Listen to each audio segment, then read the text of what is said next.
Diah Pitaloka dari fraksi PDI Perjuangan, dan juga ada Komisi 2 DPR RI yaitu Bapak Mardhani Alisera dari fraksi PKS, dan juga ada Deputi SDMA Kemenpan RB yaitu Alex Denny, dan Ketua Umum Guru Honorer yaitu Hetty Kustrianingsih. Dan langsung saja pemirsa, seperti apa pembahasan diskusi implementasi RUU ASN pasca disahkan DPR. Pastikan Anda tetap bersama kami di TVR Parlemen. Selamat menyaksikan. Assalamualaikum warahmatullahi wabarakatuh. Terima kasih teman-teman sudah hadir di acara diskusi dialektika demokrasi. Seperti biasa, Koordinatariat Wartawan Parlemen bekerja sama dengan Biro Pemberitaan DPR RI melaksanakan diskusi dialektika demokrasi dengan tema kali ini, dengan tema implementasi Undang-Undang ASN yang baru disahkan. Kita banyak tahu bahwa undang-undang ini telah disahkan pada 3 Oktober ya. Oktober 2003 lalu. Ada beberapa permasalahan yang mungkin muncul di masyarakat. Ada yang mengapresiasi, tapi tidak sedikit pula yang mengkritisi. Sudah hadir beberapa narasumber di tengah-tengah kita ini, seperti Pak Dede Yusuf. Sebentar. Iya, ya. Maaf. Kumaha atuh Mang?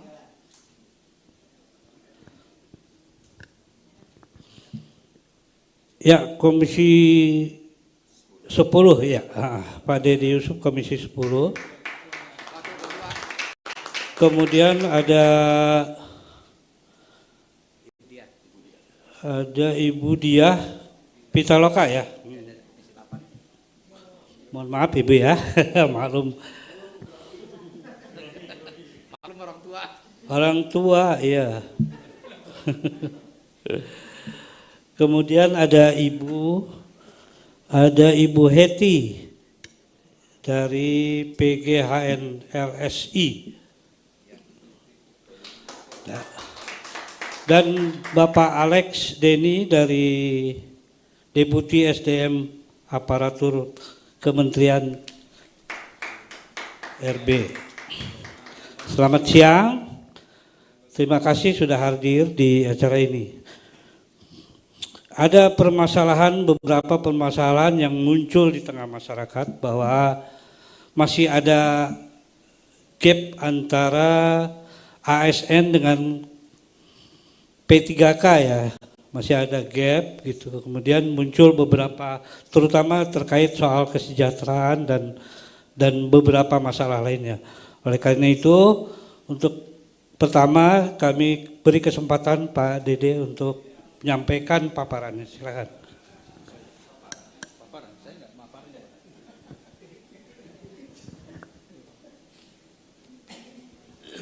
Cek, baik, terima kasih. Assalamualaikum warahmatullahi wabarakatuh.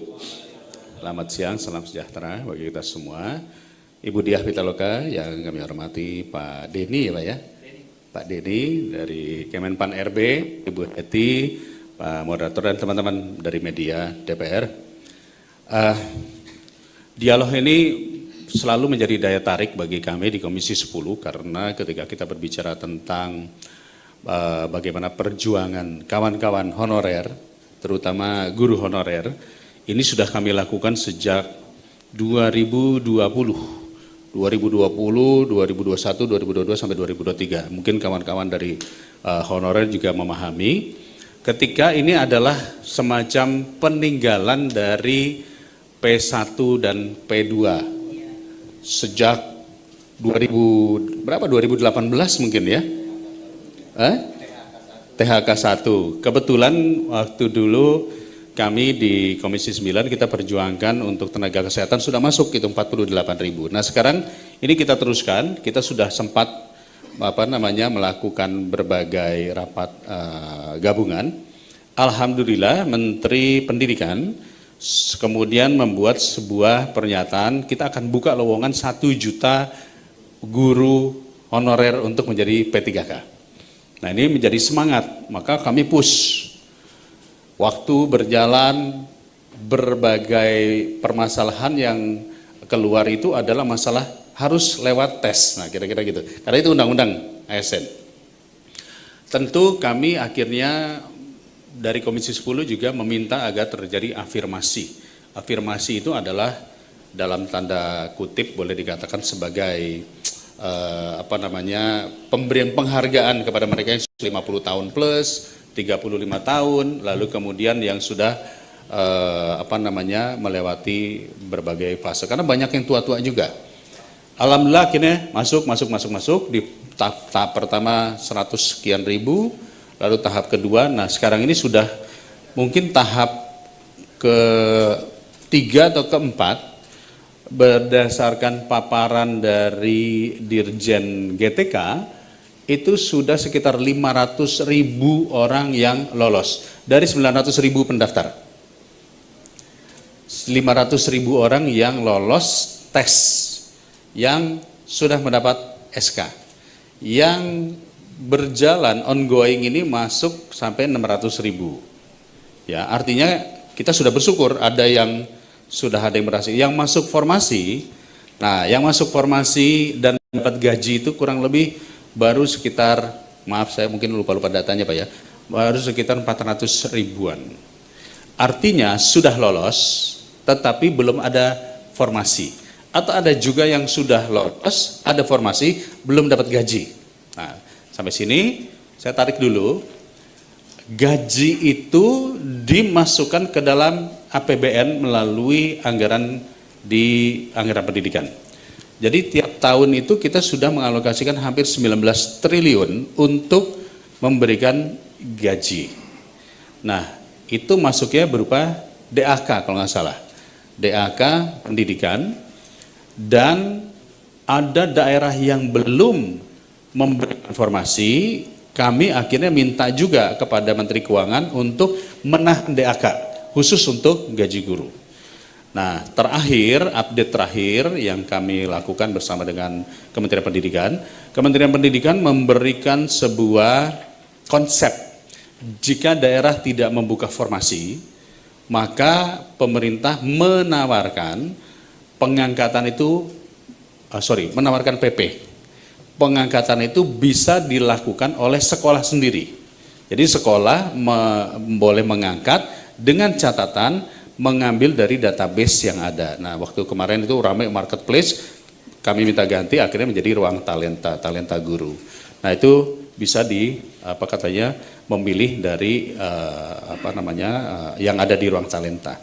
Tapi PP ini sampai sekarang kami belum update, karena ada undang-undang ASN yang baru saja diputuskan. Jadi PP itu harus menunggu undang-undang ASN. Nah, yang jelas saya dalam kesempatan ini ingin mengucapkan selamat kepada yang sudah terangkat dan mendapat formasi. Tapi ada yang sudah lolos tapi belum mendapat formasi. Tentu ceritanya berbeda, ini harus ke Komisi 2, karena yang membuka formasi itu bukan Kementerian Pendidikan, tapi yang membuka formasi itu adalah daerah, Pemda. Itu sebabnya kami juga meminta agar Kementerian Pendidikan mengeluarkan surat edaran kepada Pemda-Pemda agar segera membuka formasi sesuai dengan kebutuhan.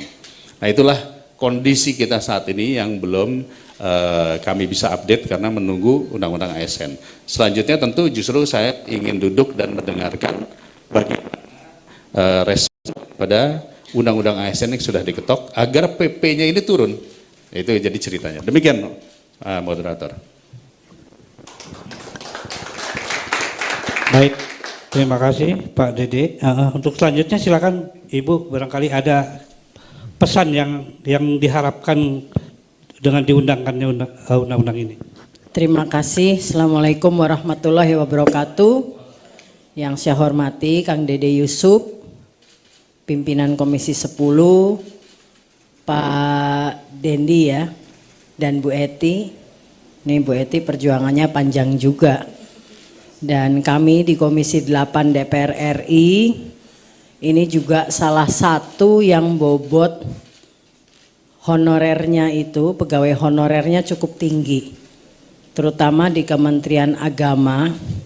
Nah ini karena tren pendidikan agama sekarang di beberapa daerah itu cukup meningkat, sehingga jumlah siswanya juga meningkat signifikan beberapa tahun terakhir.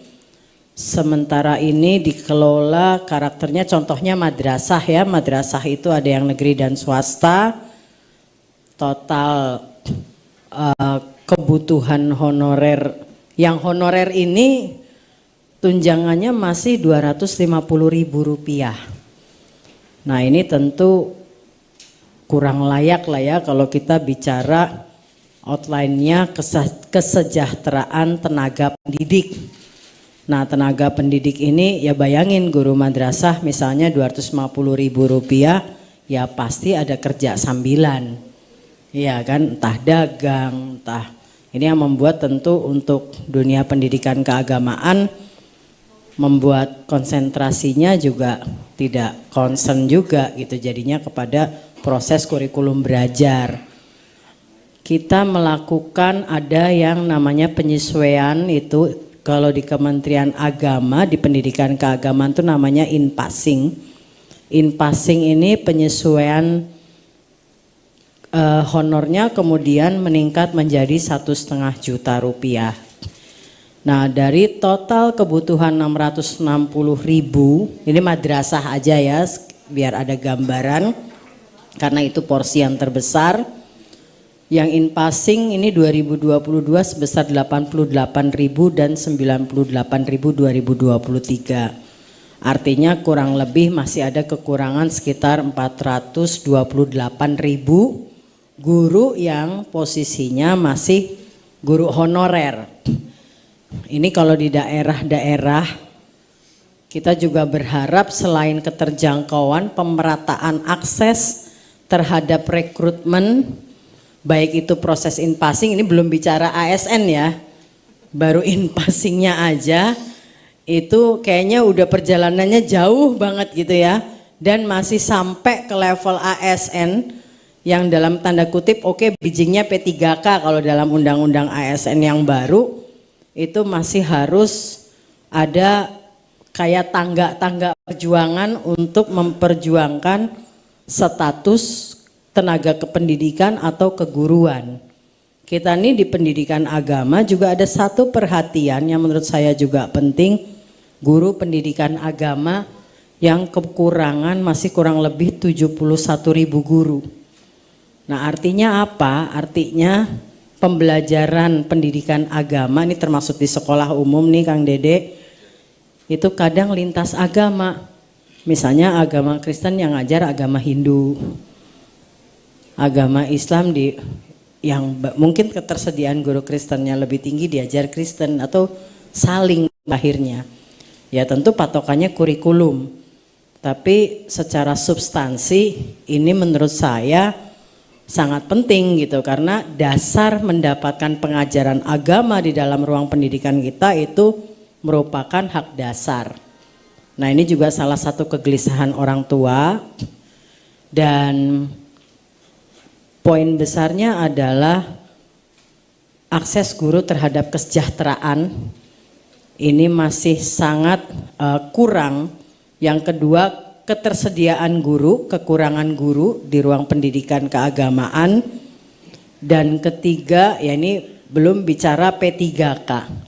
P3K sendiri kalau Kang Dede tadi penerimanya 1 juta, kalau nggak salah di pendidikan keagamaan tuh baru 49.000. Nah ini memang beberapa pertemuan kita di Komisi 8 bikin panja pendidikan keagamaan, inginnya duduk bareng biar sinkron gitu ya, antara kalau di pendidikan keagamaan tuh sistemnya simpatika ya, kalau di pendidikan umum apa? Dapodik.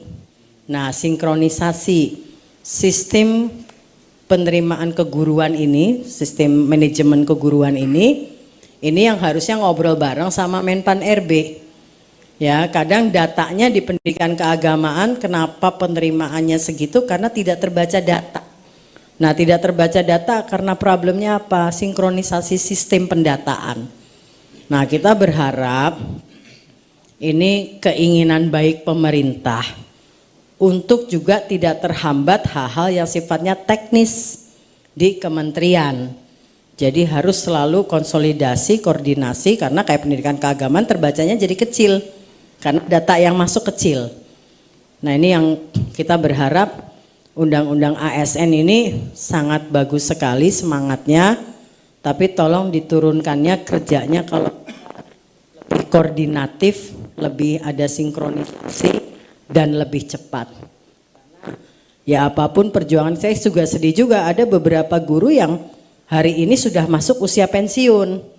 Jadi begitu masuk in passing, ini baru in passing ya, belum P3K, dia udah nggak bisa lagi. Dan ini juga kalau di Komisi 8 ada juga di pendamping-pendamping sosial yang juga sedang memperjuangkan P3K.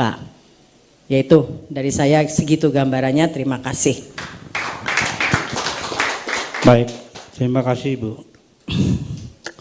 Mungkin kepada Pak Denny langsung ya terkait dengan beberapa permasalahan tadi. Sebagai lembaga atau kementerian yang mengimplementasikan undang-undang ini, bagaimana kira-kira ke depannya? Silakan. Terima kasih yang saya hormati Pak Dede, Bu Dia, Bu Heti, teman-teman semuanya. Selamat siang. Assalamualaikum warahmatullahi wabarakatuh. Ini menarik, apapun makanannya, minumannya, teh yang satu itu. Saya harusnya ke acara Apeksi di Borobudur, tapi Pak Menteri bilang udah ke DPR karena ada dialektika RUU. Ternyata tetap ujungnya kita bahasnya honorer ya. Jadi pengalaman saya 2 tahun ini sebagai P3K, Kang izin saya ini P3K pegawai kontrak saja. Diminta membantu Kementerian Pan-RB untuk melakukan akselerasi, salah satunya adalah memperbaiki regulasi. Alhamdulillah 3 Oktober atas dukungan penuh dari Bapak-Bapak Ibu Komisi 2, kita sudah mengetok palu Undang-Undang ASN yang baru, bukan revisi tapi penggantian. Karena dari 141 pasal yang ada sekarang tinggal 77 pasal yang lamanya sisa 19. Jadi 75 sekiannya hilang. Jadi ini memang reformasi di bidang regulasi. Nah, apa yang menjadi mendasar? Antara lain adalah perencanaan dan pengadaan. Jadi selama ini perencanaan dan pengadaan itu di undang-undang loh, itu disebutkan jumlah dan jenis jabatan itu atas persetujuan menteri. Berarti dalam hal ini Menteri PAN. Jadi kebayang Bapak Ibu merekrut arsiparis di Kabupaten Luwuk misalnya, 1 itu izin menteri. Jadi tiap hari saya harus paraf usulan, ada usulan rekrutmen, ada usulan perpindahan jabatan, itu semuanya menteri. Nah, belajar dari situ kita melihat instansi pemerintahan ini menjadi tidak lincah. Kalau ada kebutuhan, guru misalnya, gurunya pensiun atau gurunya pindah karena suaminya pindah dan lain-lain, kan harus diisi segera. Tapi baru bisa diusulkan formasi tahun depan, dan proses rekrutmen kita karena sifatnya batch, proses rekrutmennya aja bisa 5 bulan. Dari mulai formasi ditetapkan, pengumuman lowongan, dan dalam 5 bulan itu ada yang hilang di jalan. Karena nggak mungkin orang ngelamar hanya di satu tempat. Nah, itu kita hilangkan di undang-undang agar lebih lincah kita atur di turunan bawahnya. Karena yang paling tahu kebutuhan itu harusnya kan instansi pemerintahnya. Setjen DPR, kebutuhannya kan tahu Setjen DPR. Berapa orang yang dibutuhkan, jabatannya apa, dan lain-lain. Itu tak. Jadi terkait dengan perencanaan, nanti menteri hanya membuat panduan kebijakan umum. Misalnya, arah pembangunan nasional kemana? Misalnya kita mau fokus ke pariwisata, ke industri hilir, maka rekrutmennya di sana dibuka. Industri-industri yang kita akan tinggalkan tentu dikurangi jumlahnya. Kalau pemerintah fokusnya ke digitalisasi, tentu kita akan merekrut digital talent. Pekerja-pekerja administrasi tentu harus dikurangi. Karena nggak lucu kita ini going digital, tapi kita tiap hari merekrut tenaga administrasi gitu. Nah, kebijakan-kebijakan semacam itu nanti diatur oleh menteri, termasuk daerah. DKI misalnya sudah mature ibu kota mau pindah, ASN-nya mungkin negatif growth. Tapi di IKN, di daerah otonomi baru, tentu ASN-nya boleh tumbuh begitu. Nah, fokus utama yang lain adalah tentu pelayanan dasar. Dalam hal ini adalah pendidikan dan kesehatan. Ini pelayanan dasar. Makanya komitmen kita adalah memenuhi pelayanan dasar itu. Nah, persoalan guru dan nakes ini bukan hanya jumlah, tapi juga sebaran.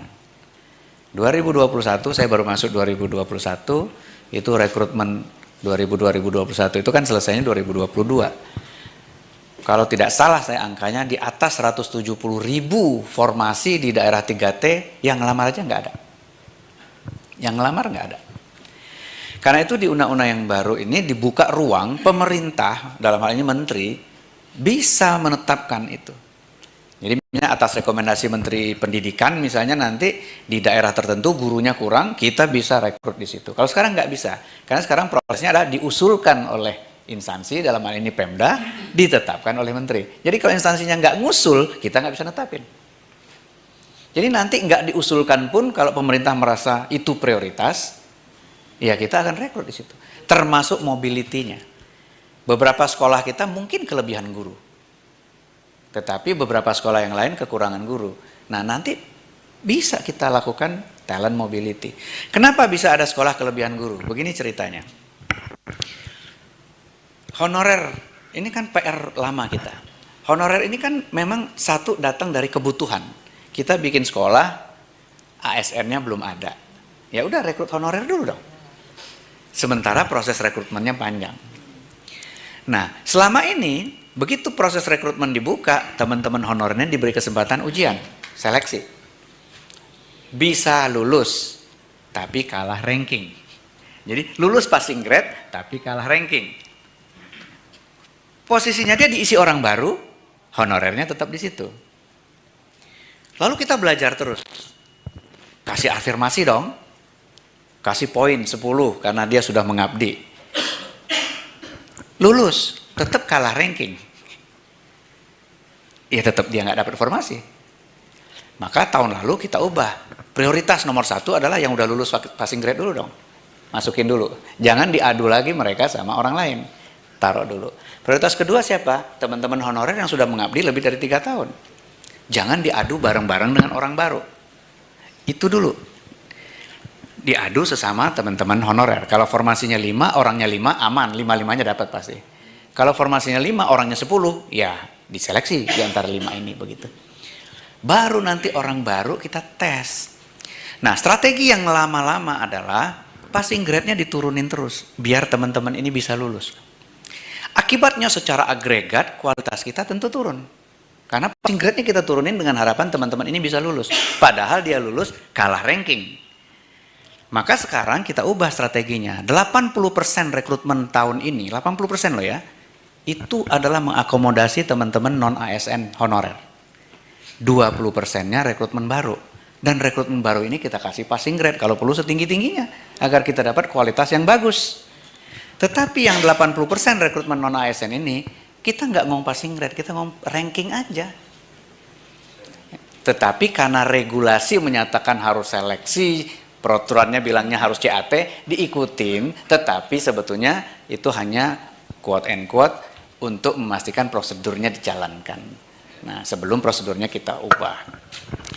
Jadi mudah-mudahan dari tahun ke tahun nanti rasionya kita turunin terus. Non-ASN mungkin tinggal tahun depan 70%, rekrutmen barunya 30%. Karena rekrutmen baru juga mendesak ke kami dong.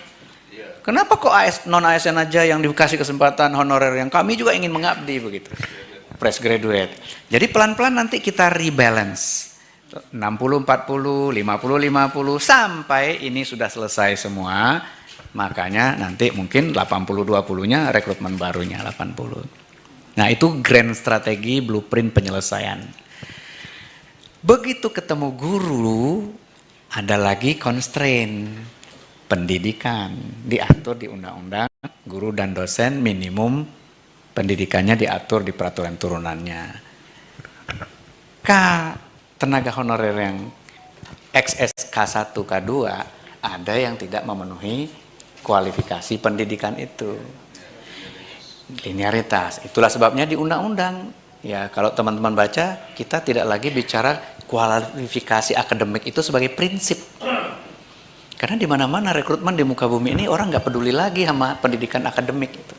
Tetapi dulu karena memang dicantumkan, diturunkan ke PP, diturunkan ke segala macam. Pelan-pelan itu sudah kita longgarkan. Sehingga PP-nya nanti yang akan melakukan eksekusi terhadap undang-undang yang sudah kita buka itu. Jadi memang kalau lihat datanya guru, XK1 yang K2 termasuk non-ASN, nanti akan terkendala dengan peraturan yang lama, itu adalah di pendidikan. Nah, undang-undang yang baru sudah membuka itu juga, Bang. Jadi mudah-mudahan, sudah nggak ada ngomong pendidikan di situ. Jadi mudah-mudahan turunannya juga siang, Bang Mardhani. Itu kira-kira pelonggaran-pelonggaran undang-undang, bukan hanya pelonggaran sebetulnya, memang membuat birokrasi biar lebih lincah, ya, lebih cepat mengambil keputusan dan kemudian berbasis data begitu. Itu pengantar saya. Terima kasih, saya kembalikan. Assalamualaikum warahmatullahi wabarakatuh. Baik, makasih atas paparannya. Ya. Tadi menyinggung soal PP ya, sebagai turunan dari undang-undang itu. Mungkin ada pertanyaan sejauh mana progres dari pembentukan undang-undang apa PP yang dimaksud? PP ini dimandatkan di undang-undang harus selesai maksimum 6 bulan, maksimum 6 bulan. Tetapi per minggu ini itu sudah 60-70%, karena paralel dengan revisi undang-undang kami sebetulnya sudah menyiapkan PP sebagai plan B. Jadi tadinya PP itu udah 80-90%, tapi root-nya masih undang-undang yang lama. Nah, begitu undang-undang baru kita fine tune segera, dan mudah-mudahan tahun ini kalau teman-teman fokus menyelesaikan itu, insya Allah PP-nya selesai. Ini terkait dengan PP manajemen ASN, turunan dari undang-undang ASN. Tapi PP guru kan turunannya dari undang-undang pendidikan. Nah, ini yang kami kolaborasi terus dengan Pak Kementerian Pendidikan dan Kebudayaan untuk memastikan, ya, jangan sampai di sini udah dibuka-bukain, di sananya dikunci-kunciin dan seterusnya begitu. Ya, jadi dosen juga sama, kita udah buka-bukain di sini, ya, nanti di sananya kunciannya mesti kita align lah begitu. Baik, makasih Pak Sini. Mungkin saya ucapkan selamat datang Pak Mardhani, ya. Mungkin sebelum ke Bu Heti, saya kira ke Pak Mardhani dulu sebagai tuan rumah. Adil nggak ini? Silakan. Adil turutnya udah sini. Oh gitu. Bismillahirrahmanirrahim. Assalamualaikum warahmatullahi wabarakatuh. Alhamdulillah, Allahumma sholli ala Sayyidina Muhammad. Amma ba'd. Selamat siang dan salam sejahtera untuk kita semua. Mohon maaf terlambat rapat dulu tadi. Komisi 2 pas jam 13 ini rapat internal gitu. Tapi saya rapat yang lain juga tadi, ya. Yang pertama ingin menyampaikan rasa bahagia karena Undang-Undang ASN sudah disahkan. Hampir 4 tahun menjelang 5 gitu ya. Terkatung-katung, bahkan kalau dilihat revisi dari periode yang lalu ya, tapi Pan RB khususnya progresif, sebetulnya ini agak lucu nih Lex ya. Saya nyamil Lek aja karena selalu itu tuh RUU inisiatif DPR, tapi yang proaktif pemerintah, yang ngajak considering, yang ngajak apa, dimnya dia malah lebih dominan gitu kan. Tetapi kami di DPR paham ada undang-undang yang itu kami sebut tuh domainnya pemerintah, dalam ini RAPBN. Ya, sebenarnya pembuat undang-undang kita. Tetapi ini memang kita berikan dengan sadar bahwa hak penataan anggaran diberikan ke pemerintah. Sekarang salah satu paradigmanya hak penataan SDM juga kita berikan ruang besarnya kepada pemerintah. Sebelum ini aturannya kaku, bahasa sederhana, pokoknya kalau jadi ASN udah gitu loh, kayak punya nama udah diganti, bubur merah bubur putih nggak bisa diganti lagi gitu loh, udah nggak bisa dipecat. Sehingga bab kinerja lain-lain itu inisiatif dari Pemda atau KL untuk tunjangan kinerja. Tetapi baseline-nya itu udah aman. Siapa yang sudah di zona nyaman ya berarti akan jadi fosil dinosaurus. Ini yang secara umum kita ubah di undang ASN. Ada kelenturan, ada leapfrog, ya, lompatan katak juga boleh. Ini beliau ini bukan ASN murni, P3K ini gitu loh.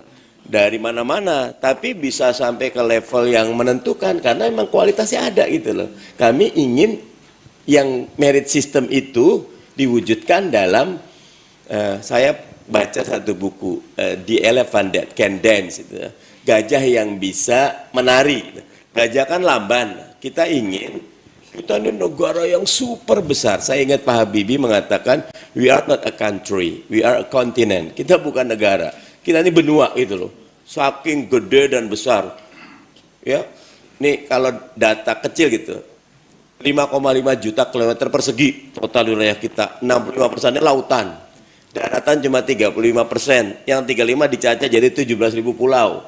Lebih dari 300 suku bangsa dengan 700 bahasa. Agamanya beda, Bhinneka Tunggal Ika, suku juga. Nah, mengelola yang seperti ini ketika yang ada adalah keseragaman, yang ada adalah status quo, maka kita sedang menenggelamkan diri kita sendiri. Bullshit itu yang namanya birokrasi kelas dunia, tetapi aturan mainnya tidak dibuat lentur, tidak dibuat beragam. Saya pernah diundang oleh lembaga administrasi negara di Makassar. Mereka membawahi 14 provinsi di Indonesia Timur. Di Jawa ada Raskin, Kang Dede Yusuf. Mereka bilang, kita mah nggak perlu Raskin, kita produksi beras, kita nggak makan nasi, kita. Nah, itu kan udah menaik. Nah, di undang-undang ASN itu paradigma pertamanya ada kelenturan, ada desentralisasi otoritas. Pemecatan itu tidak perlu sampai ke atas, tapi cukup 2 tingkat, monggo gitu loh. Sehingga akan ada kondisi dinamis, bahasanya tesa, antitesa, promosi, degradasi. Lihat kalau PBSI ataupun Liga Inggris saja kan, Kang, 2 terbawah degradasi, 2 teratas promosi. Ya wajar selalu begitu, akan ada kompetisi yang sehat dan wajar saja kompetisi itu. Nah, terakhir kalau untuk undang-undang ini yang kami paksa ini, sebetulnya ini kita lagi mencoba mengubah musibah jadi berkah ya. Presiden sudah memutuskan bahwa November 2023 tidak boleh ada honorer dalam bentuk apapun. Nah, kita ini kayak dikejar-kejar hantu bahwa kalau nggak ada payung hukumnya, apa yang terjadi dengan 1 juta, 2 juta, 3 juta honorer baik A2 maupun yang lainnya, padahal nggak ada payung hukum. Di sini ditetapkan payung hukumnya sampai Desember 2024 kita mau bereskan. Nah, termasuk paling besarnya nyuwun sewu sekali, Kang Dede Yusuf dan teman-teman, kalau di guru sih jelas ya, tapi kami yang tenaga teknis dan tenaga lapangan itu ada 2 jenis honorer. Honorer pahlawan yang udah puluhan tahun bekerja tapi tidak diangkat, tapi banyak minta maaf honorer siluman yang hasil kolaborasi jahat ya, permufakatan jahat dengan para pengelola atau pemegang otoritas PPK dan macam lah gitu loh. Itu tiba-tiba namanya masuk padahal nggak ada orangnya. Sehingga kami memandatkan di undang-undang itu ada audit terhadap honorer ini. Menyeluruh sudah dibuat randomly-nya, ternyata unreliable data, yang datanya nggak reliable, benar-benar data berantakan. Jadi gimana kita, kalau garbage in ya garbage out. Saya punya pengalaman 2015, waktu itu saya Komisi 2 juga, 2014 kan Pak SBY mengangkat K1 tuh semuanya, bagus itu. Tapi kami ke Kabupaten Maros, Bupati Maros bilang, Pak kami baru angkat 600 tenaga honorer K1 dan saat yang sama kita buka open recruitment yang fresh graduate 30. Beban kerja yang 30 jauh lebih besar ketimbang beban kerja yang 600. Karena minta yang 600 ini ada yang ponakan, ada istri, ada apa gitu. Nih fakta di lapangan ini kayak gitu. Nah kalau itu kita lakukan dengan undang-undang baru, itu namanya kita menjebloskan diri kita sendiri dalam masalah kubangan masalah berikutnya. Karena itu ada kata kunci audit dahulu, bersihkan dahulu, baru lakukan proses selanjutnya. Dan ini mumpung ketemu Alek lagi nih, salah satu provinsi yang bagus adalah DKI Jakarta, Kang Deddy, untuk bukan guru ya, pekerja teknis. Mereka nggak masukkan selain K2 aja. Jadi cuma 11.000 K2 yang masuk, datanya bersih. Jadi nggak ada silumannya. Memang ini honorer pahlawan semua karena udah 12 tahun, 22 tahun. Nah, kalau yang lain-lain ada yang baru-baru tuh dimasukin semua. Jadi datanya kecampur, ketika kecampur harus diaudit. Makanya saya bilang sama Alex, Lex, biar quick wins bahwa undang-undang ini ada buahnya cepat. Kalau udah jadi PP-nya segera proses yang DKI atau provinsi-provinsi lain yang bersih-bersih itu. Oh ini loh, dengan undang-undang ini sudah ada kabar gembira. Honorer yang sudah jadi P3K itu akan membuat tenang semuanya. Itu saja, terima kasih. Assalamualaikum warahmatullahi wabarakatuh. Waalaikumsalam warahmatullahi wabarakatuh. Terima kasih Pak Mardhani atas pemaparannya. Mungkin Ibu dengan dipaparkannya persoalan tadi, barangkali ada tanggapan atau harapan ke depan. Tadi Pak Mardhani bilang katanya mudah-mudahan undang-undang ini menjadi berkah. Silakan Ibu. Terima kasih. Assalamualaikum warahmatullahi wabarakatuh.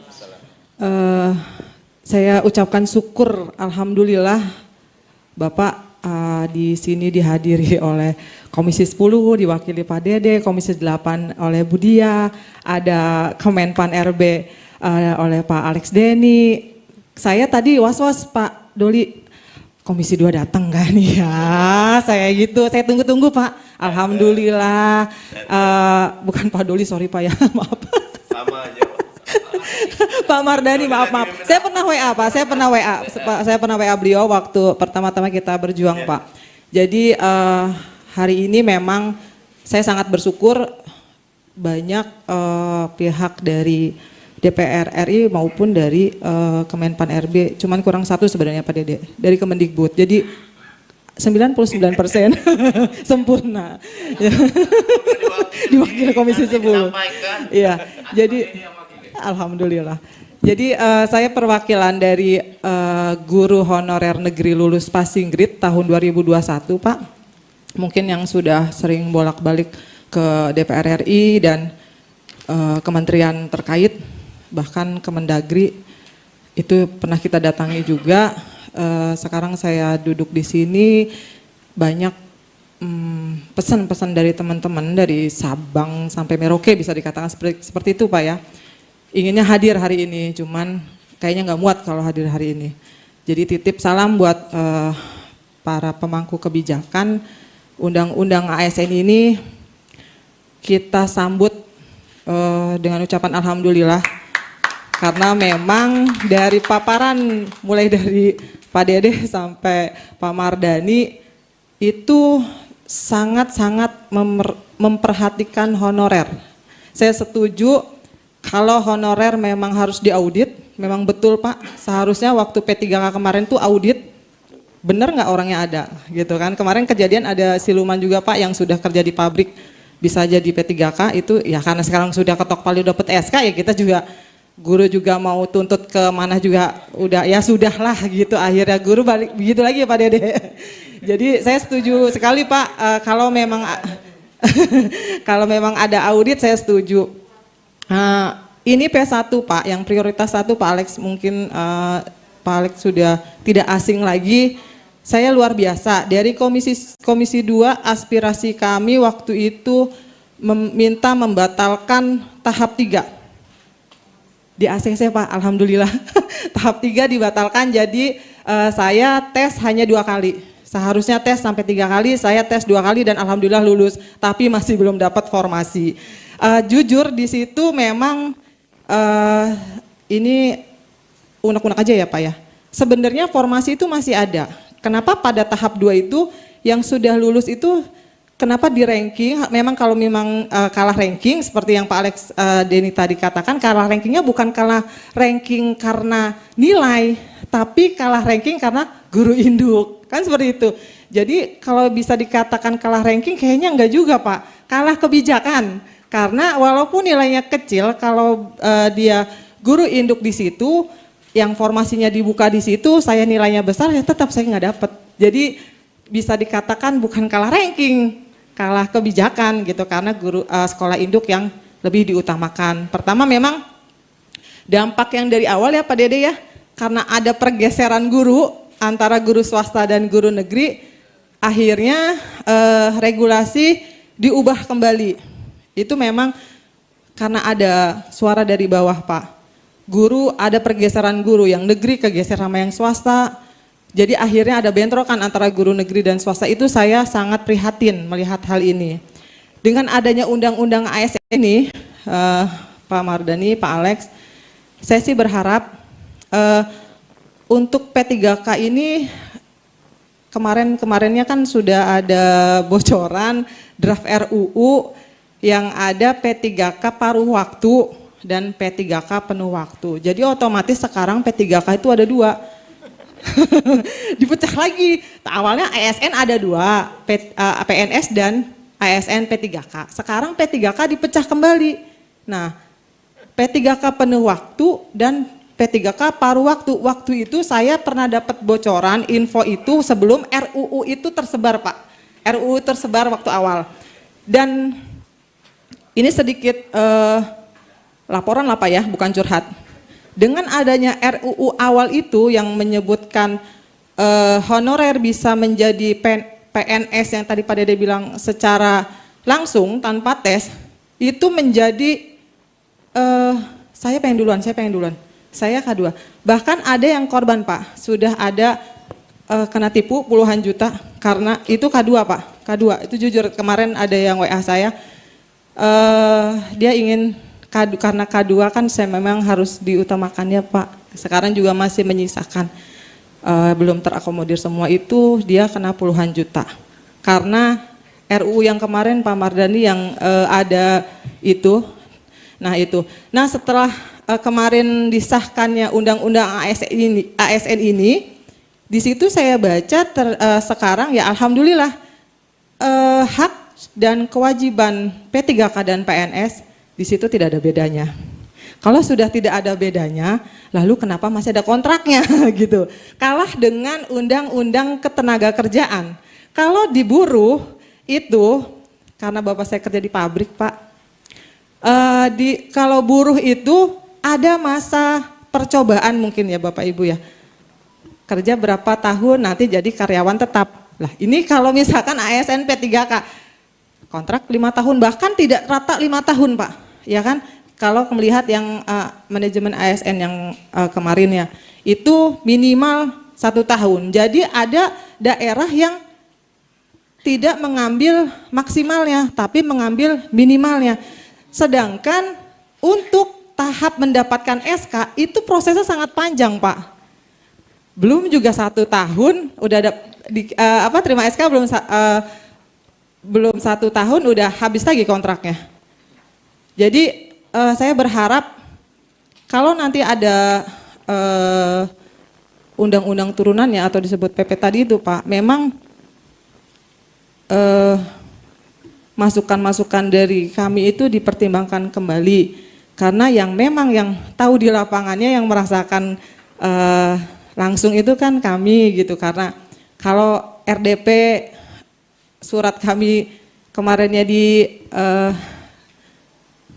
teman-teman dari honorer perwakilan dari Indonesia mungkin banyak masukan-masukan seperti itu. Jadi saya harapannya itu Pak, karena sebelum adanya honorer ini nanti jadi ASN, saya berharapnya prioritas 1 yang ini prioritas 1 itu label pemerintah ya Pak Dede ya, label gitu Pak Alex ya, ada di Permen Pan RB kan, kita diberikan label dari pemerintah bahwa kami adalah prioritas 1.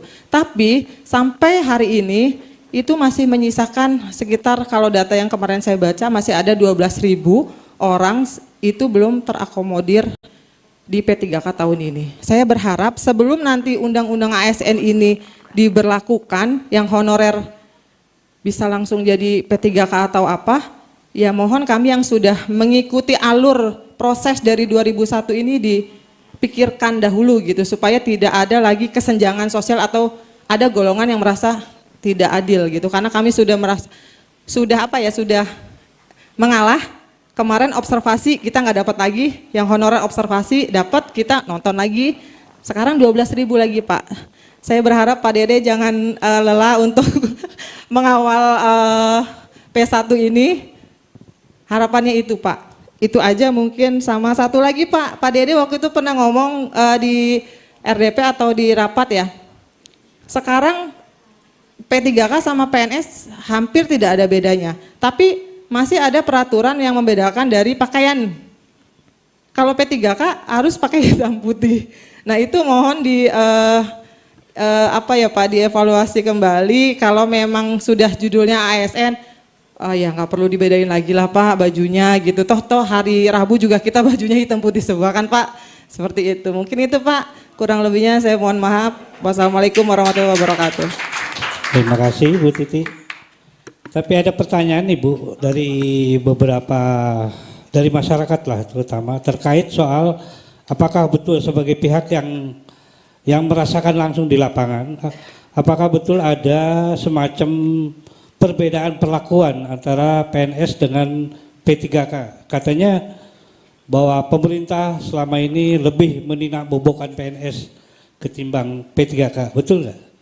Betul Pak.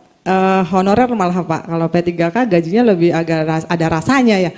Honorer saya pernah merasakan 150.000 Pak. Tanggung jawab dan kewajibannya malah lebih dari PNS. Kalau misalkan ada apa-apa yang muda aja dulu, padahal gajinya yang tua dulu yang besar gitu. Memang betul itu Pak, fakta di lapangannya seperti itu.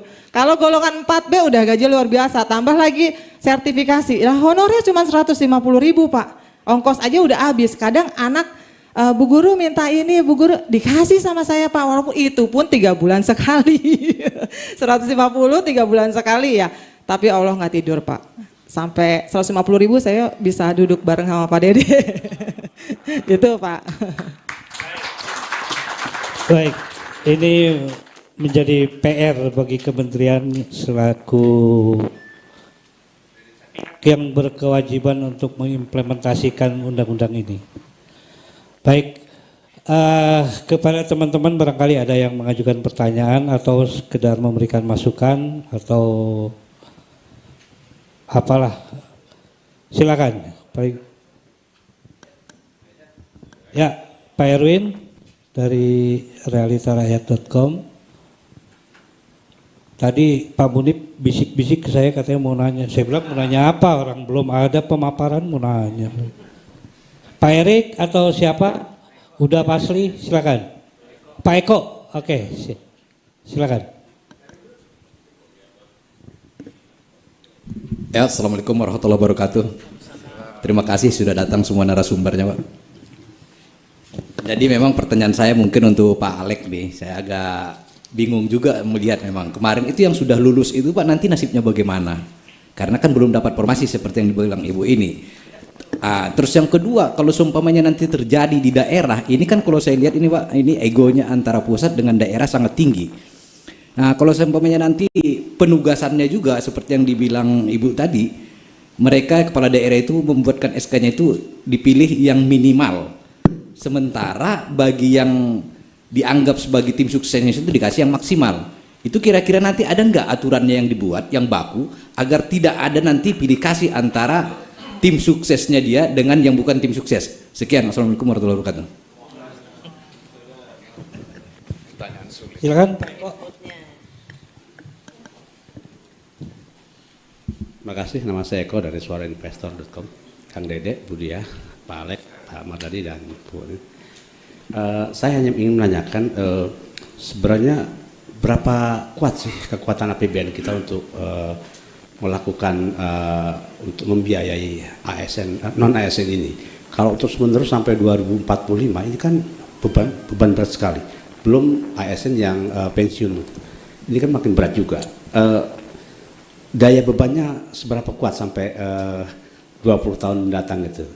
Yang kedua tadi soal di Pak Alek bilang bahwa untuk tenaga-tenaga administratif itu bisa digantikan oleh teknologi digital ya, artificial intelligence. Nah sebenarnya apakah itu diperbanyak atau apa gimana daya serapnya itu sampai 20 tahun mendatang, apakah bisa mengurangi ya tenaga-tenaga yang sudah senior ini. Terima kasih itu aja. Assalamualaikum warahmatullahi wabarakatuh.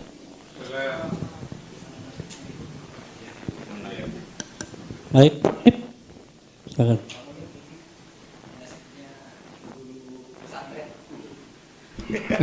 Terima kasih. Saya menambahkan sedikit. Hanya teknis saja. Apakah pertama soal wali kelas ya? Apakah wali kelas itu masih seperti yang dulu? Artinya seorang guru mengajar semua pelajaran di sekolah itu. Sehingga kalau pulang itu seorang guru jadi capek banget. Karena ngajar semua mata pelajaran. Nanti mungkin bisa dijelaskan. Terus kedua, soal pemerataan guru. Kami sering melihat, membaca bahwa khususnya di Jawa saja, di daerah-daerah yang terpencil itu masih sangat kekurangan guru. Nah, ini bagaimana mengatasi hal ini, apalagi di luar Jawa, terkait dengan fungsi pendidikan untuk mencerdaskan kehidupan bangsa. Saya kira masih banyak sekolah-sekolah yang kekurangan guru. Terima kasih. Baik. Masih ada teman-teman yang mau bertanya? Oke. Baik, terima kasih. Ini kelihatannya untuk semua narasumber ya untuk ini. Tapi paling tidak untuk kasih kesempatan pertama kepada Pak Alex barangkali. Silakan Pak Alex. Ya, terima kasih. Pertama, yang sudah lulus gimana? Ini kan sederhana ya, ini ada sekolah, ada kebutuhan, ada formasi guru, ada honorer ada di situ. Nah, kemarin lulus tapi belum dapat formasi. Berarti apa? Ya mesti di-create formasinya kan. Begitu ada formasinya, guru ini menjadi prioritas duluan. Jangan diadu lagi, di CAT kan lagi dengan teman-teman yang lain gitu ya. Begitu ada formasi masuk dia. Nah, gimana kalau penuh di sini terus? Itulah mengapa di undang-undang yang baru pemerintah bisa merelokasi talent. Jadi tadi dikatakan ada daerah-daerah yang butuh guru, nggak ada guru yang mau ke sana. Ya kita harus ngobrol dengan teman-teman honorer non ASN. Ada kebutuhan di sana, mau nggak ke sana? Jangan juga cuma milih saya mau tapi hanya mau di sini gitu, ya. Jadi banyak cara nih. Sepanjang kita semua terbuka terhadap solusinya. Mau nggak THK 2 di sini pindah ke sana? Kalau kemarin nggak bisa kecuali Pemda sini ngusul. Pemdanya ngusul dulu ditetapkan oleh Pak Menterinya. Biasanya kalau Pemda yang ngusul pasti dia nyari yang dekat-dekat dulu dong. Nah, inilah gunanya mengapa regulasi dibuka agar talent mobility itu bisa didorong begitu. Itu yang pertama ya. Jadi terkait dengan yang sudah lulus ya tinggal nunggu formasinya. Mudah-mudahan ke depan formasinya dekat-dekat situ. Awalnya kepala daerah, tetapi terkait pelayanan dasar kita percaya yang ngerti teknis adalah Kemdikbud, yang kesehatan adalah Kemenkes. Kemenkes yang tahu puskesmas harusnya standarnya berapa, nakes berapa, dokter dan lain-lain. Sama dengan guru. Nah, P3K kontraknya berapa lama? Ya, sebetulnya desain dari P3K itu kan karena ada kebutuhan sementara, ya. Kita butuh cepat, maka kita rekrutlah profesional dari luar. Ide awalnya kan begitu. Ya, saya nih P3K ada kebutuhan melakukan reform di Kementerian Pan-RB, maka saya direkrutlah sementara. Tugasnya selesai, ya sudah gitu. Jadi alhamdulillah nih undang-undang selesai, digitalisasi selesai, insya Allah saya tinggal menghitung hari saja nih selesai di Menpan RB. Ya, saya kembali lagi ke dunia profesionalnya gitu. Tetapi sejak beberapa tahun yang lalu P3K ini jadikan pintu untuk menyelesaikan tenaga honorer dan non ASN kita yang jumlahnya memang masif. Dan komitmen pemerintah adalah sepanjang kebutuhannya masih ada, bisa diperpanjang terus sampai usia pensiun. Jadi komitmennya kan seperti itu, sepanjang kebutuhannya masih ada.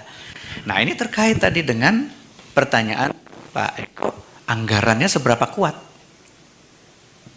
Terkait juga dengan pertanyaan administrasi. Data yang ada di BPN terkait dengan non-ASN, itu 700.000 adalah tenaga administrasi, Pak. 700.000. Makanya kita diminta diaudit oleh Bapak-bapak Komisi 2, audit menyeluruh. Sementara kita SPBE di mana-mana, digitalisasi. Dampak dari digitalisasi kami perkirakan itu akan mengurangi pekerjaan yang sifatnya clerical tadi. Di negara maju piramidanya terbalik seperti ini. Kita piramidanya masih begini. Pegawai pelaksana kita 38% dari total ASN kita. Itulah sebabnya mengapa kebijakan rekrutmen yang diterapkan sejak tahun ini untuk pekerjaan administratif negatif growth 30% dalam 5 tahun ke depan. Jadi memang kita rencanakan negatif growth 5 tahun ke depan. Masalahnya backlognya masih ada 700.000. Apa solusinya? Ya solusinya nanti teman-teman ini mau nggak belajar sesuatu yang berbeda? Mau nggak belajar digital? Mau nggak belajar hal-hal yang teknis? Karena kalau tidak, ya tenaga administrasinya kita mau kurangin karena ketuntutan teknologi. Nah pertanyaan teman-teman, kami berhak dong? Ya, betul. Ada 2,3 juta non-ASN terdata yang mau diaudit itu merasa berhak. Ya. Tetapi 270 juta masyarakat Indonesia berhak mendapatkan pelayanan yang lebih baik dari tahun ke tahun. Mereka berhak mendapatkan talenta-talenta ASN terbaik untuk melayani mereka. Jadi kalau kita bicara hak, ada hak yang lebih besar juga yang mesti kita lihat loh. Masyarakat 270 juta berhak mendapatkan guru terbaik, berhak mendapatkan nakes terbaik, berhak mendapatkan pelayan publik terbaik. Jadi jangan hanya kita merasa, saya udah di sini bersekian tahun, saya berhak dong untuk diangkat begitu. Ya, rasanya nggak begitu juga cara berpikirnya gitu. Bahwa pemerintah dan DPR tidak menutup mata terhadap kenyataan di lapangan, itulah kenapa kita berikan prioritas-prioritas. Lulusan baru juga bilang berhak dong. Buat apa pemerintah bikin perguruan tinggi ngelulusin kami kalau lapangan kerjanya hanya untuk honorer gitu. Jadi tolong hati-hati kita memberikan diksi bahwa, narasi bahwa hak itu ya hak kita semua, dan pemerintah dengan DPR nggak mungkin lah menjerumuskan bangsa ini ya untuk sembrono mengambil kebijakan-kebijakan.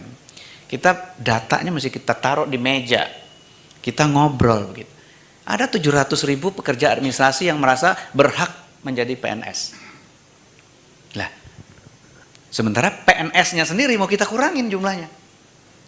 Kurangan itu mungkin tidak dengan mem-PHK, tetapi dengan apa? Negatif growth, yang udah pensiun 5, rekrut 2 ya, pensiun 4, rekrut 1 ya gitu. Nah, tetapi komitmen kepada guru dan nakes sebagai pelayanan dasar yang memang masih kurang. Ya, Mas Nadiem bilang butuh 1 juta, tahun lalu yang daftar cuma 600.000, yang lulus cuma 300-an ribu. Ya, berarti kan backlognya masih dibutuhkan begitu. Nah itu saya kira persoalannya memang tidak mudah.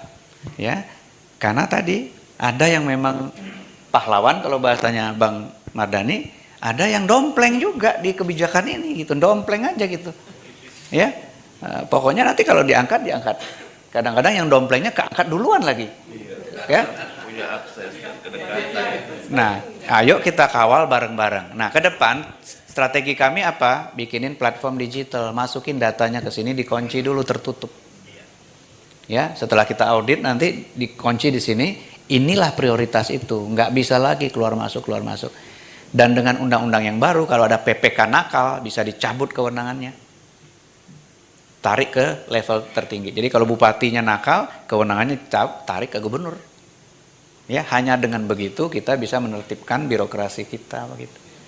Dan ini butuh support sama-sama, nggak bisa pakai pokoknya gitu. Kalau ya saya maaf Bu Esti ya, tiap kali datang ke Penpan kok nggak pernah ketemu Pak Alex. Kalau saya ngeladenin setiap kali orang yang datang, kapan saya mikirnya? PP nggak kelar. Nggak kelar PP-nya, padahal beliau udah bilang 6 bulan loh ya gitu. Ya. Jadi mohon maaf, saya bukannya nggak mau menemui teman-teman. Setiap hari teman-teman datang dengan segala macam. Guru diterima, besok nakes datang. Nakes diterima, besok damkar datang. Damkar diterima, Pol PP datang. Pol PP diterima, penyuluh datang. Kebakaran. Iya, jadi bukannya kita nggak memikirkan. Datanya kita udah gelar sama-sama. Dan kita sudah sepakat tidak mencari ini salahnya siapa. Kalau dirujuk-rujuk salahnya, ya yang ngangkat siapa? Yang ngangkat situ kok masalahnya dikirim ke kita. Tapi kita sepakat mencari solusinya apa. Nah, alhamdulillah pemerintah dengan DPR sepakat nih, yuk kita selesaikan bertahap. Tetapi karena ini ada tahun-tahun yang sensitif buat kita ya, pemilihan serentak, ada guiding principle-nya. Guiding principle yang pertama adalah hindari PHK massal. Komit kita. Guiding principle yang kedua adalah hindari pembengkakan anggaran. Karena beberapa Pemda sudah lebih dari 40-50% APBD-nya habis ke situ. Jadi kalau diangkat P3K dengan konsep pokoknya penuh waktu semua, nggak nutup anggarannya. Maka dibukalah ruang untuk bekerja secara paruh waktu. Tetapi guiding principle yang ketiga adalah pendapatan yang sekarang diterima jangan sampai turun. Itu komitmen yang menurut saya luar biasa dari pemerintah dan DPR. Nggak ala PHK, tapi juga jangan bebanin APBN. Kebayang nggak kalau nanti APBD-nya 70% hanya untuk gaji? Fair nggak kita kepada yang bayar pajak? Mana buat bikin pasar, buat jembatan, buat jalan, buat segala macam begitu. Jadi itulah sebabnya mengapa ada P3K paruh waktu. Untuk mengakomodir tadi, kita butuh tapi nggak mampu bayar penuh nih. Oke, kalau gitu jangan dipaksa orang kerja penuh waktu dong. Kalau mampu bayarnya cuma 500.000, jangan suruh orang ke kantor tiap hari 8 jam dalam sehari dong gitu. Cukup kamu ke kantornya pas ngajar cuma 2 jam, ngajar 2 jam terus pulang. Bisa dagang, bisa nani, bisa buka les, bisa ngajar lagi di sekolah swasta. Ya. Tetapi kita berlaku adil kepada mereka. Kalau bayarnya cuma 700.000, ya mungkin harinya ditambah sedikit. Kalau sudah ada anggarannya, diangkat menjadi penuh waktu. Siapa prioritasnya? Prioritas 1 yang sudah lulus, prioritas 2 yang sudah mengabdi lama. Ya, begitu cara bermain yang kita siapkan gitu kebijakannya. Ya, mudah-mudahan bisa memberi pencerahan. Terima kasih. Mohon maaf, tidak ada satu obat cespleng semua masalah kita selesai begitu ya, kita beresin satu-satu ya. Terima kasih. Baik, terima kasih Pak Alek atas pemaparan dari pertanyaan teman-teman. Silakan mungkin ke Ibu Diah. Ini Pak Alek jadi bikin saya berpikir nih harus dicermati benar nih PP-nya. Karena tentu kalau bicara ini kita butuh renstra. Renstra menyangkut ASN kita. Artinya pemerintah akan punya banyak pendekatan. Kalau saya lihat tadi, P3K ini akan jadi sangat praktikal dan fungsional. Ya. Yang menjadi tinggi apa? Ketidakpastian bagi tenaga kerja di ruang lingkup birokrasi kita. Nah, nanti belum ada dinamika teknologi, pekerjaan-pekerjaan yang akan digantikan oleh digitalisasi atau otomatisasi. Nah, sementara semangat di ruang P3K tentu peningkatan status dan kepastian kerja. Nah, ini kan ada dua pemikiran. Nah, tadi kalau bicara rencananya saya lihat pendekatan pemerintah lebih sangat praktikal. Kalau dibutuhkan diisi, kalau nggak dibutuhkan ditarik. Nah, pertanyaannya bagaimana tentang kepastian status dan ketenaga kerjaan? Atau bicara efisiensi birokrasi, oke. Nah, tahapannya akan bagaimana? Nah, ini kan harus terbaca di perencanaan karena ini menyangkut berjuta-juta orang di dalamnya yang butuh kepastian. Ya kan? Nah, kebutuhan ASN kita berapa sih? Ini kan kita, kalau menurut saya jadi downgrade bicara P3K. Lebih praktikal gitu ya. Sementara yang substansi ini kan sebetulnya kita harus mapping ASN kita kebutuhannya berapa. Yang sudah terisi berapa, yang diisi oleh honorer dan P3K berapa. Nah, ini kan harus ada peta keseluruhannya dulu. Kalau kemudian nanti di dalam pemetaan kebutuhan ASN itu ASN-nya lebih diperkecil, akhirnya lebih banyak ruang P3K yang sifatnya lebih berdasarkan kebutuhan-kebutuhan fungsional. Nah, ini kan artinya kita melakukan satu pola baru dalam pendekatan manajemen SDM birokrasi kita.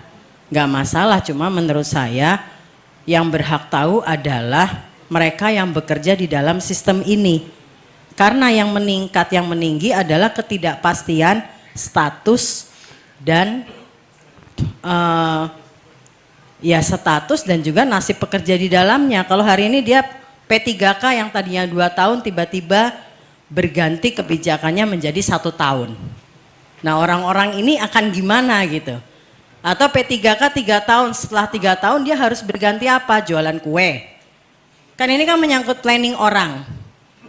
Ya kan, maksud saya it's to be fair ya, kita harus fair juga sama tenaga kerja di dalam sistem birokrasi kita. Kasian gitu loh menurut saya. Nah, fairnya adalah pemerintah harus memaparkan grand design tentang SDM di dalam pemerintahan kita. Jangan-jangan nanti yang ASN dari kebutuhan kerja misalnya tinggal 10%. Kalau bicaranya efisiensi anggaran. Oke, selebihnya apa? Selebihnya ya kalau lu dibutuhin rekrut, kalau enggak lepas. Nah kalau sistemnya begini kan, apakah ini memang bagus gitu untuk sistem manajemen pemerintahan kita? Nah itu juga harus kemudian ada ukuran-ukurannya, termasuk rekrutmen honorer. Rekrutmen honorer salah satu pintunya di daerah. Pernah nggak diatur rasionya? Berapa boleh masuk honorer dari kebutuhan yang ada? Kebutuhannya jangan-jangan kita juga nggak pernah ukur serius. Terbacanya tergantung dari analisa kepala daerah yang berganti tiap 5 tahun. Jadi ini menurut saya masih sangat rentan dan ini memang perlu kita cermati benar. Gitu Pak Alek. Terima kasih. Baik, terima kasih Bu Diah. Pak Dede, mungkin langsung Pak Dede atas beberapa pertanyaan dari teman-teman. Ya, terima kasih. Salam hormat dulu untuk Bang Mardani Alisera ini, senior kami ya.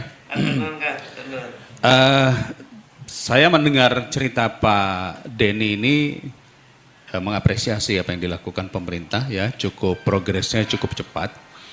Dan menurut saya ada beberapa faktor. Faktor yang pertama adalah mendorong pimpinan-pimpinan daerah untuk membuka formasi. Karena setahu saya masih banyak daerah yang memang belum membuka formasi. Saat ini formasi yang terserap itu masih baru 54%, jadi masih ada 40 sekian lebih formasi belum dibuka. Padahal jumlah kebutuhan guru kita sampai tahun 2024 itu masih sekitar 1,2 juta guru.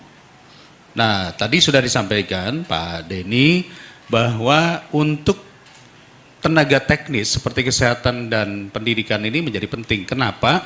Ini menyangkut sumber daya manusia.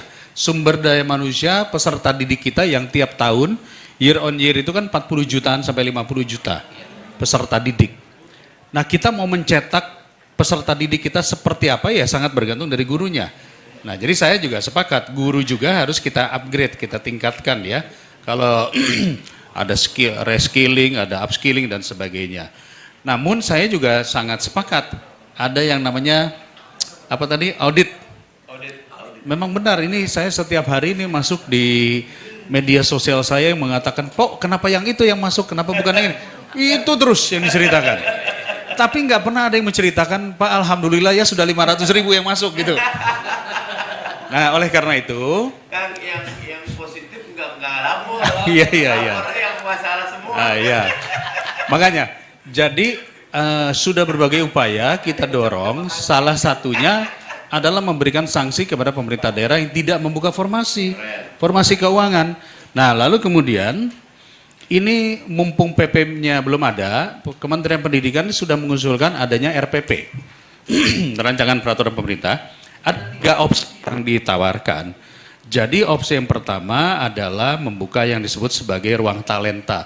Ruang talenta itu tadi semua guru itu yang sudah lolos passing grade harus masuk kepada data tersebut. Nah, nanti di dalam pendataan ini kita dorong pembiayaan untuk PPG. Jadi nanti guru-guru yang belum PPG itu kita berikan pelatihan agar lolos PPG supaya dia certified lah, kira-kira begitu. Tinggal menunggu penempatan. Kedua, penempatan formasi jika tidak diusulkan oleh pemerintah daerah, padahal kebutuhannya itu kan banyak. Rasio pendidik itu kan sebetulnya tidak boleh seperti sekarang. Sekarang kan sudah 1:40 kali ya. mestinya kalau nggak salah 1 banding berapa ya? Saya lupa rasio pendidikan. 26 kalau nggak salah ya. Nah ini sekolah boleh merekrut langsung. Sekolah ketika kebutuhannya, kita butuh guru matematika nih, dia boleh merekrut langsung. Melalui apa? Melalui yang ruang talenta tadi.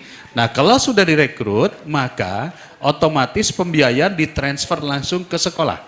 Melalui apa? Melalui biaya pendidikan. Kan ada DAU-nya nanti. Jadi tidak lagi melalui Pemda. Jadi sekolah nanti yang membiayai ya gaji ya kepada guru yang sudah direkrut oleh sekolah. Jadi nggak ada lagi tim sukses kepala daerah. Kan kalau dulu kan banyak tuh tim ses masuk gitu kan. Nah sekarang nanti sekolah yang mana yang mencari, oh kami butuhnya guru olahraga, nah, dia cari informasi itu. Nah ada lagi RPP yang berikutnya yang sudah disiapkan ada jika ternyata ada slot formasi yang tidak diminati atau daerah yang tidak diminati, maka pemerintah pusat itu akan membuat formasi sendiri dan menawarkan dengan tunjangan khusus. Jadi misalnya mau ditaruh di NTT, mau ditaruh di mana? Ya honornya jangan sama dengan di Jawa dong. Di 3T. Jadi ada tunjangan khusus bagi yang ingin menempati di daerah sana. Atau tadi ada guru-guru agama yang kebetulan tidak ada. Ya, karena misalnya katakanlah ada pendidikan agama Hindu. Kebetulan tidak ada gurunya. Nah, bagi yang formasi-formasi yang tidak diminati ini bisa ditetapkan oleh pemerintah pusat bagi yang mau dengan catatan tadi ada tunjangan tambahan. Nah RPP ini sudah disampaikan pada kita, tetapi belum dilakukan karena menunggu undang-undang. Jadi setelah cerita ini menurut saya, tugas kami di Komisi 10 adalah segera meminta Kementerian Pendidikan untuk bagaimana RPP ini sinergitasnya kepada PP yang akan diturunkan. Jangan sampai tadi kata Pak Denny, Kemendikbud belum mengusulkan, jadi nanti kita akan kawal itu ya, supaya kawan-kawan yang tadi P1, P2 ini segera masuk. Jadi saya konsep dasar utama di Komisi 10 itu adalah bahwa guru harus mendapat pendapatan yang layak. Itu yang paling penting. Nggak boleh ada cerita lagi 150.000, 300.000 dibayar per 3 bulan, itu nggak boleh. Harus pendapatan yang layak. Karena bagaimana mau ngajar anak-anak kalau dia sendiri mikirin dirinya, wah saya habis ini harus TikTok live nih untuk jualan. Itu kan yang banyak terjadi kayak begitu, ya. Dia harus fokus kepada bagaimana mendidik. Pertanyaan anggarannya cukup apa enggak? Saat ini anggaran alokasi yang sudah kita keluarkan untuk gaji guru itu adalah per tahun sekitar 19 triliun. Untuk guru ya, untuk guru nih. Nah, PR yang tersisa itu adalah namanya tenaga kependidikan. Karena tenaga kependidikan itu ada labora, ada pustakawan, ada operator yang sekarang ini nomenklaturnya belum ada, tapi sangat penting. Karena operator tanpa menginput, selesai itu semua, nggak ada tuh kenaikan pangkat. Ini juga sedang kita perjuangkan, dia penjaga sekolah. Saya sepakat linearitas tidak lagi menjadi utama, nanti kita akan perhatikan di dalam PPPP-nya, karena apa? Ya, kita masuk ke sini dulu juga nggak ada yang semuanya sarjana politik, ada yang sarjana hukum, sarjana lain-lain. Jadi yang penting bisa kerja dan telah bekerja dengan baik, gitu ya. Nah, seragam juga saya pikir minta tolong Pak Denny janganlah dibedakanlah. Oh nggak ada. Jadi kalau masih ada itu tandanya salah. Itu ngatur sendiri. Tuh, tolong ini kan disiarkan di YouTube ya. Pak Deputi mengatakan kalau ada seragam yang dibedakan itu salah. Nggak boleh. Bukan, maksudnya jangan hitam putih, yang satu coklat-coklat gitu. Di lapangan itu perlu ditegaskan ya. Wali kelas, terima kasih Pak Wali kelas, ini begini. Oh Permendagri ya, nanti titip Komisi 2 ya. Janganlah dibanding-bandingkan. Nanti anggota DPR yang PAW bajunya lain sendiri, misalnya janganlah. Kerjanya sama kok ya. Dapat suara 20.000 sama 100.000 sama gajinya, nggak boleh begitu. Mengenai wali kelas ini saya sepakat. Kalau dulu memang satu wali kelas itu harus ngajar semuanya. Sekarang sebenarnya wali kelas itu lebih kepada beliau itu menjadi koordinator. Karena kan kalau semua slot guru sudah ada, guru matematika ada, nanti guru kimia ada, guru bahasa ada, tentu nggak mungkin wali mengajar semuanya. Ini makanya pentingnya rekrutmen guru sesuai kebutuhan itu di situ. Ya, jadi fungsi-fungsi ini akan kita benahi secara baik. Terima kasih kepada Komisi 2 juga yang sudah mengawal ya. Terus kemudian, nah Komisi 8 ini penting begini. Ini Bu, ini cerita maaf ya. Karena banyak guru-guru di madrasah protesnya ke kita. Kita kepengennya semua guru sesuai undang-undang guru dan dosen. Kalau bisa masuk ke Kementerian Pendidikan.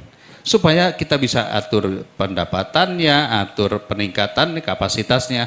Tetapi karena nyantelnya masih di Kementerian Agama, akhirnya mereka kasihan juga. Kita maunya ini harus ada sinergitas antara pendidikan agama dengan pendidikan umum. Karena ini guru-gurunya sama, guru dan dosen. Itu yang kita harapkan ya. Tentu ini perlu ada pansus kayaknya soal itu tuh. Ya, perlu ada pansus khusus soal itu. Baik. Begini, saya perlu ceritakan ya, kawan-kawan mengenai anggaran ya. Anggaran pendidikan amanat undang-undang itu adalah 20%. Kalau kita realita 20% itu 600 triliun. Dari 600 triliun itu yang turun ke daerah itu 60%-nya 400 triliun lebih bentuknya DAU dan DAK. Di Kementerian Pendidikan tuh hanya 14% dari 20% yang 100%, hanya 80 triliun. Ya, 81 triliun yang dikelola Kemendikbud. Harus bayar guru dan sebagainya. Nah, di Kementerian Agama dari anggaran pendidikan itu 40 triliun. Nah, maksud kami, biarlah guru, baik di guru agama dan lain-lain, itu ditarik semua ke Kemendikbud. Tinggal nanti rasionya, itu kita tetapkan. Supaya honornya sama. Kalau enggak nanti terjadi disparitas. Nanti kalau guru olahraga masuk Kemenpora, repot pula. Nggak ada anggaran, ya kan begitu. Jadi undang-undang guru dan dosen sesuai. Guru seni masuk kemana? Itu dia. Itu aja teman, terima kasih. Baik, makasih Pak Dede. Guru harus berpenghasilan yang layak, gitu kan? Mungkin ke Bu Heti dulu sebelum ke Pak Mardani. Silakan. Iya, alhamdulillah. Sangat setuju Pak Dede. Karena memang kalau tadi Pak Mardi bilang pahlawan, sebenarnya kurang setuju kalau pahlawan tanpa tanda jasa. Karena guru memang harusnya ada jasanya. Jadi guru ada jasanya bukan tanpa tanda jasa. Terus terkait tadi yang masalah guru agama Pak Dede, tadi saya sudah sampaikan ke Bu Diah juga, karena di Juknis Bos Pak Dede, tadi juga dari guru PAI ya, guru agama Islam, di situ tercantum jika sudah mendapatkan tunjangan sertifikasi, tidak boleh mendapatkan honor dari sekolah di dalam BOS itu. Sedangkan sertifikasinya hanya 1.500.000 ya Bu ya. Saya tanya lagi, guru SD gitu. Jadi kalau dapat tunjangan nggak dapat gaji gitu ya. Kalau dibalik lagi ke bapak-bapak, mau dapat tunjangan apa dapat gaji? Harusnya kan dapat tunjangan, dapat gaji dan tunjangan sebenarnya haknya seperti itu kan. Ini terkait tadi masalah pendapatan. Jadi kalau memang ingin honor itu layak pendapatannya, ya kalau memang sudah dapat tunjangan, kewajibannya digaji yang bawa digaji. Jangan di Juknisnya itu ada tadi Bu, nanti saya kasih screenshotannya. Di Juknis bosnya itu yang mendapatkan honorer dari bos itu yang tidak dapat yang sudah mendapatkan sertifikasi, tunjangan sertifikasi tidak boleh dibayar bos dan honorer oleh bos. Itu menurut saya agak kurang gimana gitu ya Bu ya.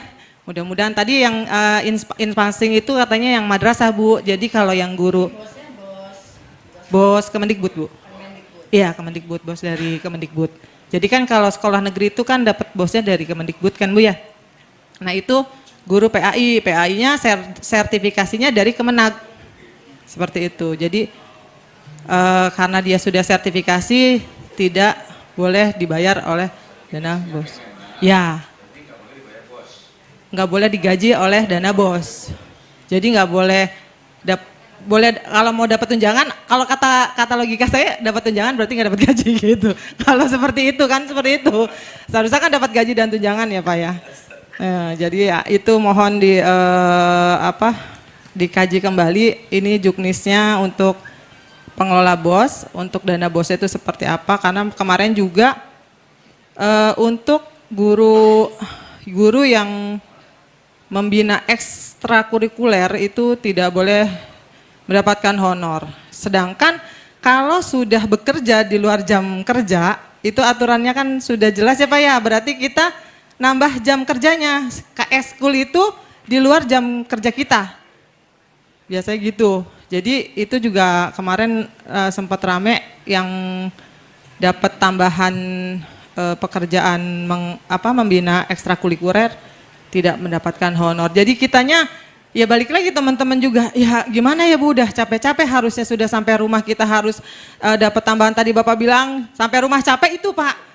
Karena kita dapat tugas tambahan untuk ngajar pramuka, ngajar ekskul yang lain gitu. Jadi sampai rumah, jadi mohon maaf kadang kemarin juga saya di WA Pak Erwin, saya sudah kelelahan tidur sambil bangun tidur saya terima telepon. Jadi memang seperti itu Pak kondisi di lapangannya. Kita mendidik anak bukan 1:40 kalau kata Pak Dede bilang. Hampir 1:100. Setiap hari ada aja kasus Pak. Gitu. Apalagi sekarang saya di SMP itu yang sekarang lagi tren tawuran Bu. Jadi kita itu memang guru itu, saya guru prakarya ya juga jadi guru BK gitu. Ya kan Pak harus jadi ya begitulah Pak. Jadi Pak Alex bukan hanya saya menuntut hak, tapi memang kondisi di lapangannya kita itu bukan satu kelas tapi satu sekolahan kita perhatikan Bu. Gitu. Jadi ada anak yang kadang kreatif, prakarya emang kreatif, dari gagang sapu itu Pak bisa dibuat jadi sajam, golok. Saya bilang emang kreatif tapi menuju kriminal kalau dipakai buat tawuran. Jadi seperti itu. Saya setuju Pak kalau memang guru memang mendapatkan penghasilan yang layak. Semoga memang ini terus continue untuk pemerintah, bukan hanya guru tapi memang ASN di seluruh Indonesia ini ya Bu ya. Terima kasih. Baik, terima kasih Bu Heti. Pak Mardhani, barangkali ada beberapa pertanyaan dari teman-teman tadi. Silakan. Udah dijawab semua kayak. Saya cuma nambahin beberapa hal. Yang pertama, nyuwun sewu buat semua. Everything rises and falls on leadership ya. Segalanya naik turun karena kepemimpinan. Kita ini berkubang begini karena memang terjadi deindustrialisasi, karena APBN kita defisit, karena perdagangan kita tidak. Saya sih berharap ketika ini 2024 mudah-mudahan kepilih pemimpin yang lebih berkualitas nih, amin. Amin. Kang Dede, Kang punten Kang, ada yang amin Kang. Bulan.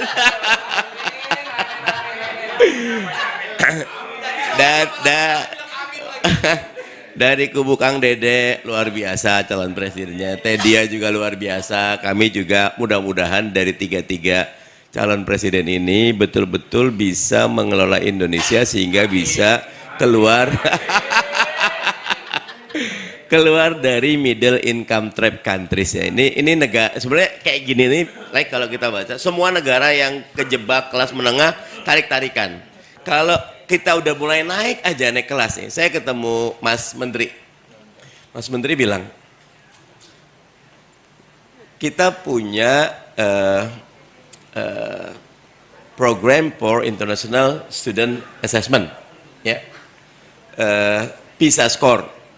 Kita rendah, tapi PISA score Jakarta, Bandung, Surabaya, Medan disatuin sama Singapura, sama pinternya gitu.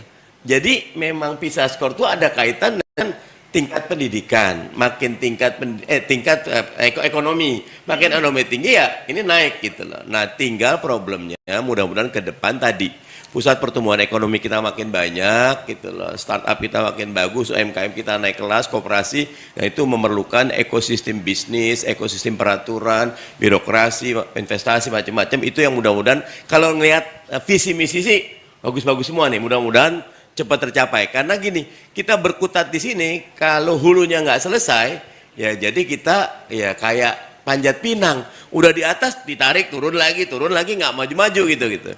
Nah sesudah selesai urusan ini nih, Lex jangan cepet pindah dulu, belum kelar urusan kita Lex. Dia udah mau keluarin, jangan. The evil is in the detail. Gimana ini saya senang sekali Kang Dede, Teh Dia, kita harus beresin karena masing-masing kayak tadi contoh guru aja itu. Kasihan guru agama. Kalau kata bahasa Arab tuh bayana sama wasumur. Antara langit sama sumur, bukan langit dengan bumi, bawah banget gitu. Sumur kan lebih bawah. Padahal kan dia harus profesional juga. Kalau pendidikan agama tidak bagus, pendidikan olahraga nggak bagus, pendidikan seni nggak bagus, nggak ada guna. IPA semua, PMP, Pancasila harus bagus semua. Dan karena itu harus, kalau pusat talent nasional ada, pusat guru nasional, semuanya ke situ, bahwa dia punya attitude guru yang standar, tapi profesionalitasnya diserahkan kepada kalau kedokteran ya ke ID-nya atau begitu. Jadi the evil is in the detail, dan lagi-lagi we are not a country, we are a continent. Kita bukan negara, kita benua demikian luas yang harus demikian beragam, sehingga betul-betul detail. Kalau hulunya, inputnya, outputnya selesai, prosesnya selesai, mudah-mudahan hasilnya kita akan segera menjadi negara maju di 2030. Amin ya rabbal alamin. Terima kasih. Baik, terima kasih Pak Mardhani. Ya, teman-teman, dengan berakhirnya pemaparan dari Pak Mardhani, maka berakhir pula acara diskusi kali ini. Terima kasih juga oleh teman-teman yang telah hadir di ruangan. Wassalamualaikum warahmatullahi wabarakatuh.